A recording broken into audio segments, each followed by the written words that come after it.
Mais on commence par le rapport annuel de la Cour des comptes qui a été dévoilé ce matin. Et parmi les points critiques, les largesses de l'État vis-à-vis des buralistes. Ils ont bénéficié en 8 ans d'une aide de 2,6 milliards d'euros pour faire face à leur baisse de chiffre d'affaires.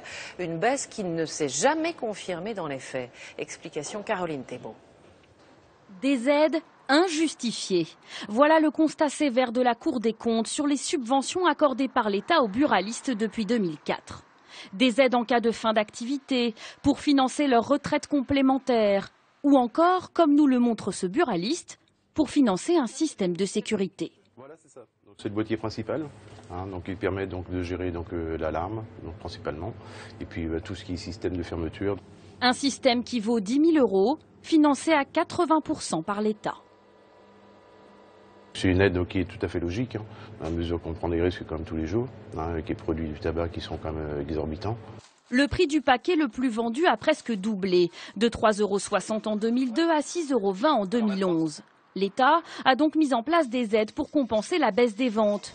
Mais le tabac valant plus cher, les buralistes ont en réalité touché plus d'argent. Ainsi, sur la même période, la rémunération moyenne des débitants a progressé de 54%. En tout, les aides de l'État ont représenté 300 millions d'euros par an, trop coûteux selon la Cour des comptes.